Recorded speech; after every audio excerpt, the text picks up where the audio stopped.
And thanks to this view in the air, it is very clear that the tornado left plenty of damage in its wake before it hit that River Oaks mobile home park where one person lost their lives.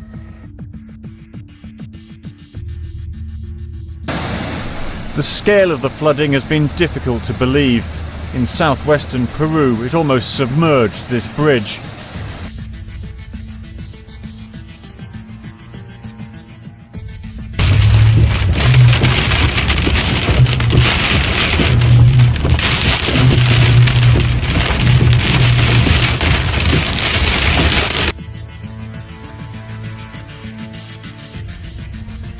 A huge, and we mean huge, asteroid is headed right for our part of the universe.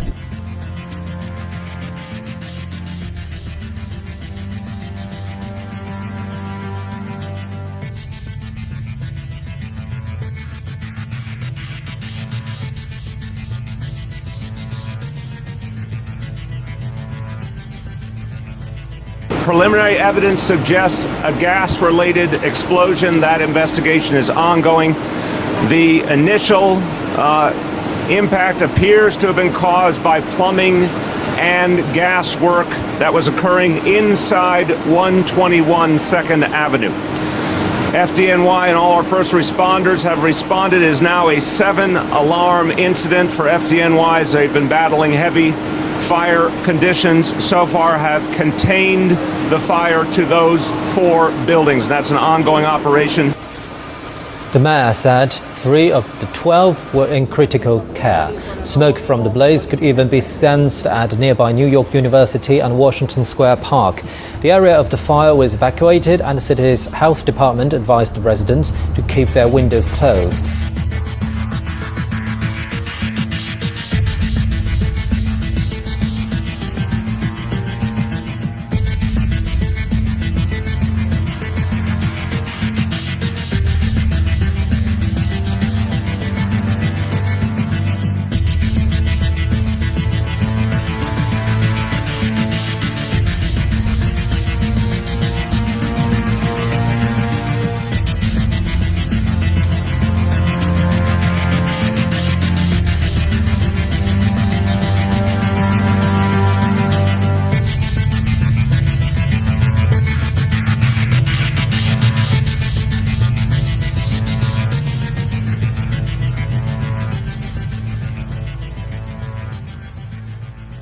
Saudi Arabia and its Gulf Arab allies have launched airstrikes in Yemen against Houthi fighters. The raids were aimed at preventing the completion of the defeat of President Abdrabbuh Mansur Hadi's government in the besieged southern town of Aden, where he fled earlier this year. The airstrikes began on Thursday and targeted Al Dailami Air Base and the adjacent international airport in North Sana'a, as well as the presidential complex seized by the Houthis in January. Houthi television is reporting dozens of civilian casualties. The United States says it is providing support for the attacks. Meanwhile, the Iranian Foreign Ministry has demanded an immediate halt to all military actions in Yemen, saying they might further complicate the crisis.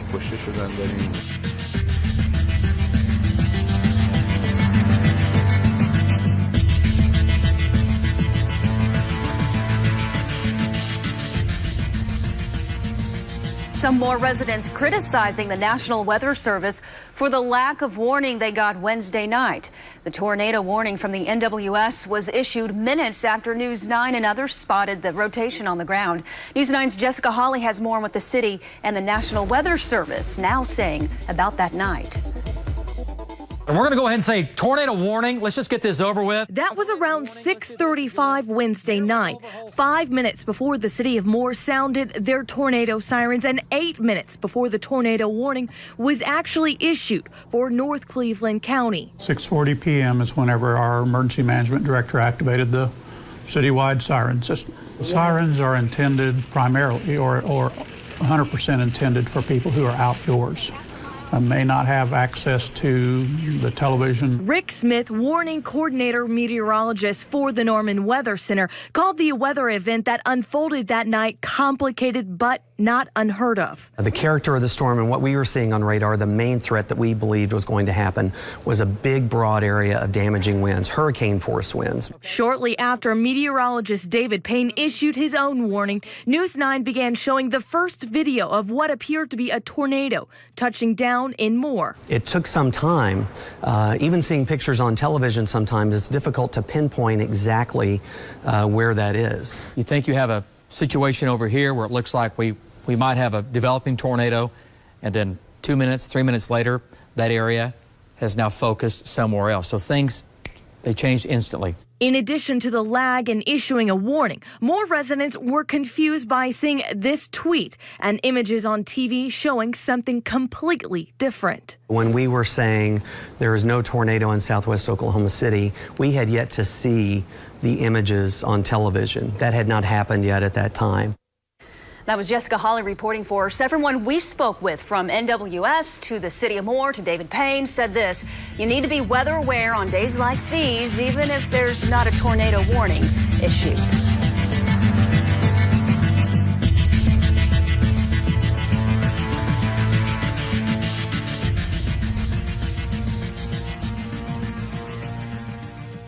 Also just coming into our newsroom, it shows the moment the tornado crossed I-35. We want to say thanks to Dean Mitchell for sending this one in. You can see debris flying through the air and power flashes as it hits the light poles. Also along I-35, a semi flipped. After seeing the truck flip, the men inside this truck immediately pulled off to the side to help the truck's driver.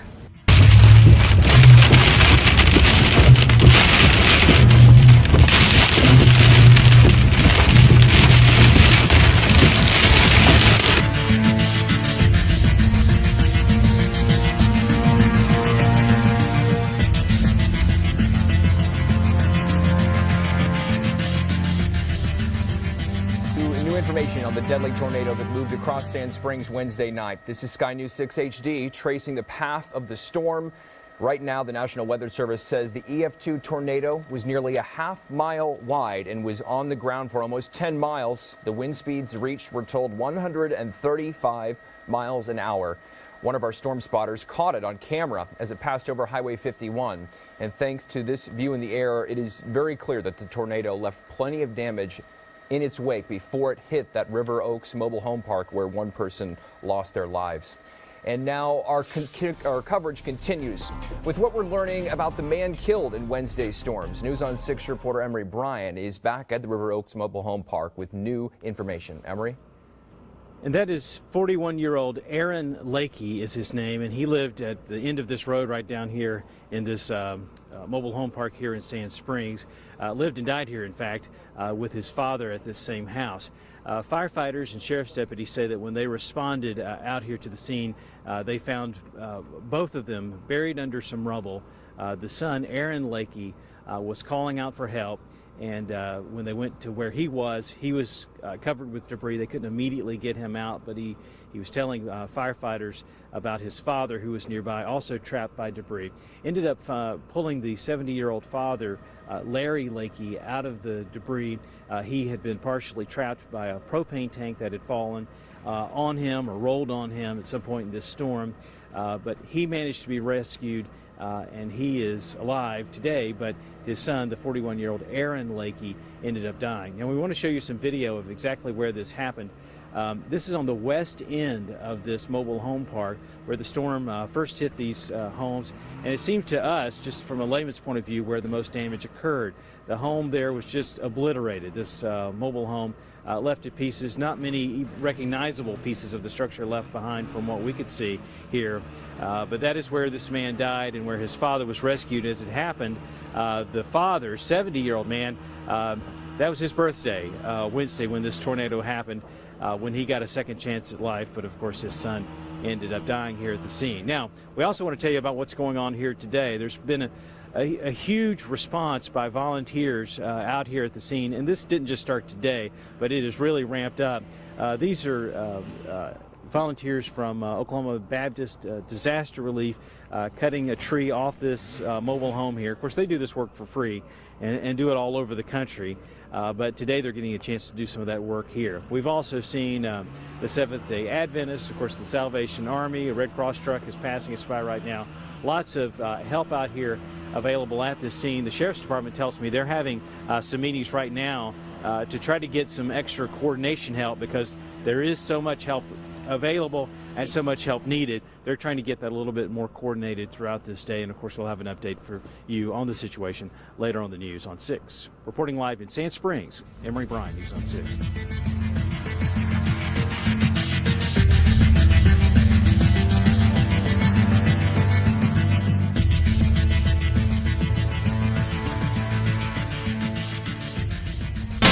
Texas investigators say a truck that was just too tall slammed into an interstate overpass, resulting in a deadly chain reaction crash. The impact was so massive it took down 2 huge concrete beams. They fell on a pickup truck, killing the driver, injuring 2 others. The driver of the big rig that caused it all ignored 3 signs warning him that his truck was too tall. One of the 18-wheelers had some equipment on the top of the trailer, ran into the bridge itself. At that point, 2 of the pillars from the other side fell off and struck a vehicle that was heading the opposite direction. Now police are trying to figure out why that driver kept on going.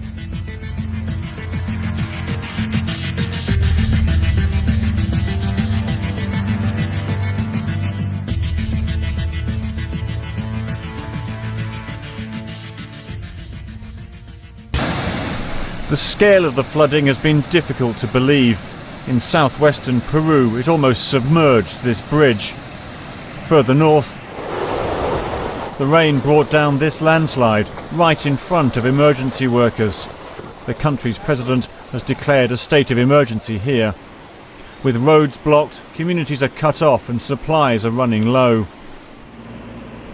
Further south, in neighbouring Chile, the rain is still causing trouble. Copiapó is the capital of the Atacama region, normally one of the driest places on Earth. It normally gets about a centimetre of rain a year. Not this year. It's taken the authorities completely by surprise. Since yesterday morning until today, we've been calling. There is no chance of help from anyone. We don't see even any vehicle on the road. So right now I'm surrounded by mud.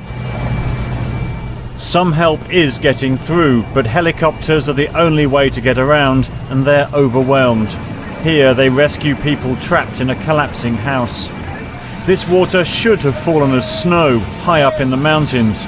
Instead, because the weather is unusually warm, it's falling as rain. The storms have been the heaviest for at least 80 years. Meanwhile, other parts of Chile are suffering from drought. The chaotic weather is testing the country's resilience, and forecasters say it could get even worse in the next few months. Bill Hayton, BBC News.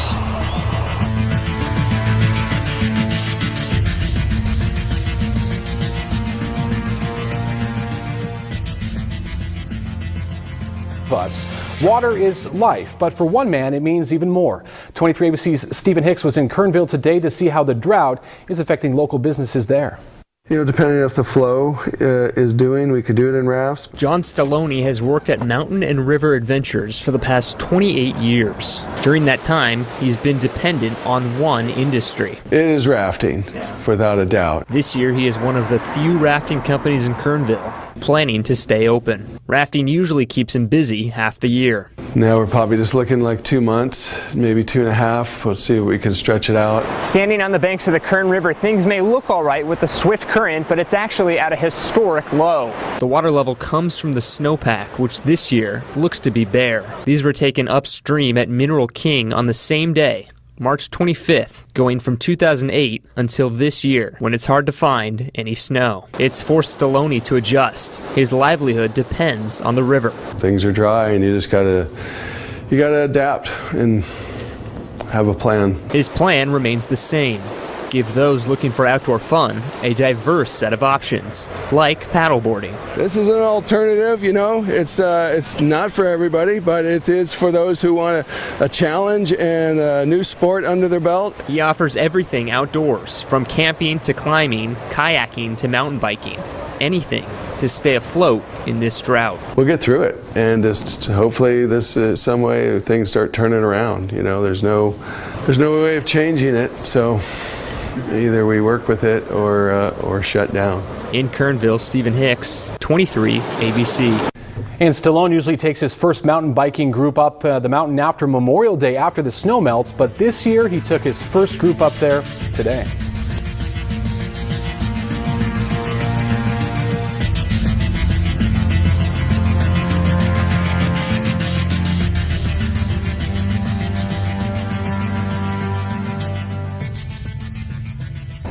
Yemeni Health Ministry officials say that at least 39 civilians were killed in Saudi Arabia-led airstrikes against the Shiite rebels over in Yemen. 12 of these victims died when a raid against a military base north of the capital Sana'a hit surrounding residential areas. And at dawn on Friday, 3 airstrikes hit the presidential compound in South Sana'a, which these rebels seized last month. And overnight raids targeted an army brigade loyal to former President Ali Abdullah Saleh in the eastern province of Marib. Now, Saudi military video also shows Saudi Arabian jets bombing Yemen's Rahaba airport in Sana'a. A Saudi defense minister advisor says that Saudi Arabia has air superiority over Yemen. We started to see the results of the operation in the first 15 minutes, and we had an absolute air control. Of course, any air operation needs a large number of jets for the offensive, the refueling, the early warning, the drones, and the search and rescue planes. It was a successful operation in which a lot of planes participated. The Saudis were at the front, and we achieved many goals in the first 15 minutes of the operation and continued until we accomplished all the set goals.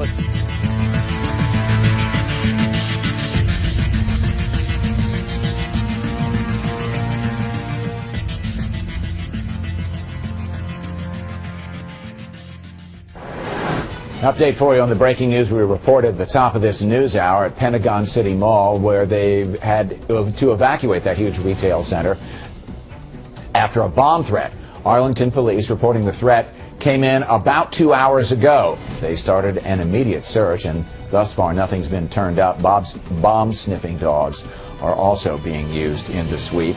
In the meantime, the Hayes Street entrance to Pentagon City Metro Station has been closed, along with some nearby roads leading to the mall.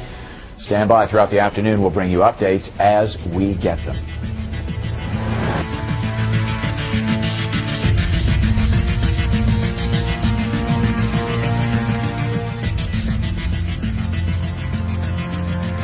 Moving on now, search teams have found up to 600 pieces of human remains from the crash site of the Germanwings plane in the French Alps. French police say the body parts have been sent for analysis without elaborating. According to the official in charge, no intact bodies have been recovered from the crash site. DNA samples have been taken from objects provided by the victims' families that could help identify the victims' remains. Germanwings flight 4U9525 crashed on Tuesday after descending for 8 minutes before going off the radar. Well, earlier we were joined by Captain and Chief Instructor Ali Reza Mortazazadeh to get his views and find out what precautionary measures can be taken to prevent similar incidents in the future.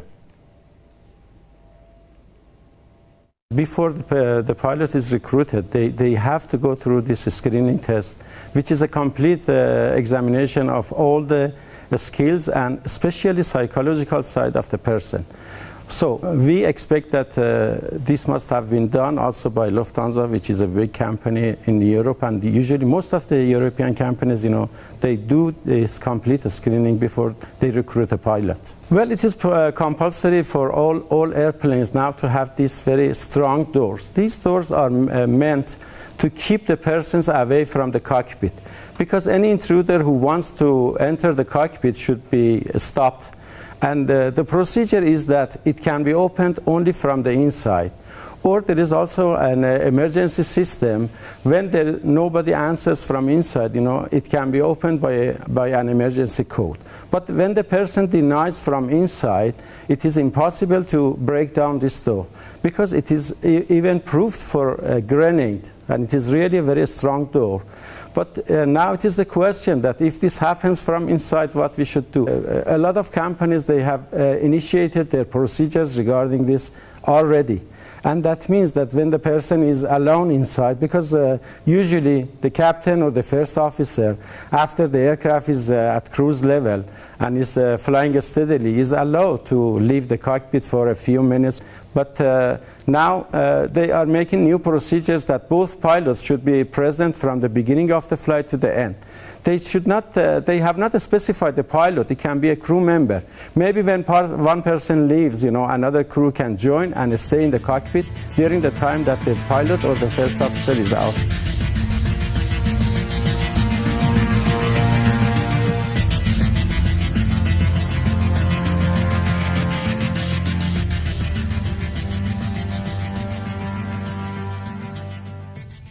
Residents of 3 homes in the central Washington state town of Des Moines have been evacuated because of a landslide. The homes are on top of a cliff which collapsed down to a state park beach. The people who lived in the homes were told to grab what they could and get out. Gas and electric service has been turned off. There were no reports of injuries.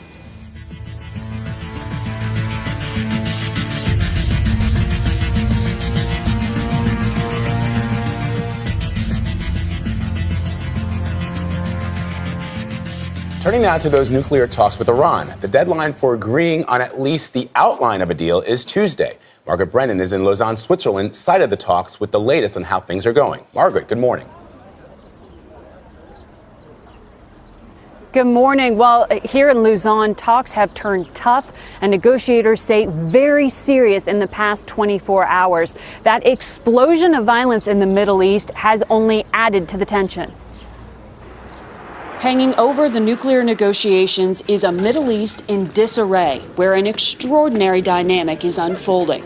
The U.S. and Iran are working both alongside and against each other in several conflicts.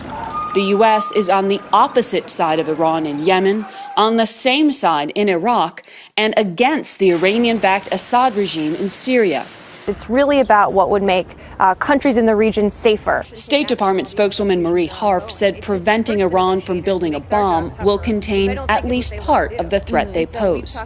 It's precisely because Iran is destabilizing in so many places that we don't want them to get nuclear weapons. If you imagine the kinds of influence they have today, they would have even more influence in the region if they were able to do that, backed up by nuclear weapons. But many U.S. allies in the region distrust Iran and worry their interests are being sacrificed as the administration pushes for a potentially historic deal.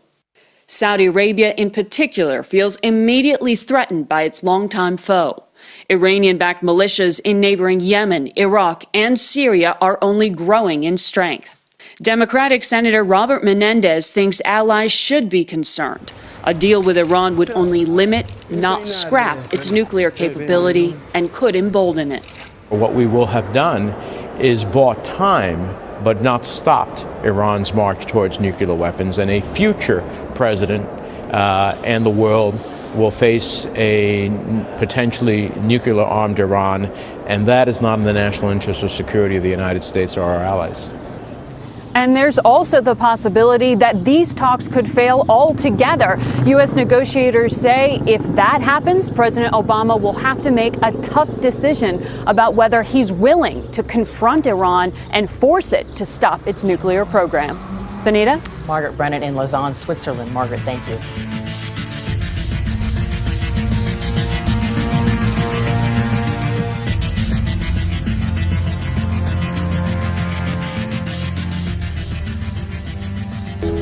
A huge, and we mean huge, asteroid is headed right for our part of the universe. But don't worry about it too much. Astronomers say it will wind up skimming our planet by a mere 2.8 million miles, what amounts to a near miss in astronomical terms. The asteroid, called 2014 YB35 on this NASA animation, is more than 3,000 feet wide, barreling along at 23,000 miles an hour. Scientists say if an asteroid as big as this one should ever actually strike Earth, as you can see in these dramatic images, one astronomer told Britain's Daily Express it could kill millions, wreak devastating climate change, and trigger earthquakes and tsunamis all over the planet. I'm Matt Sampson, the Weather Channel.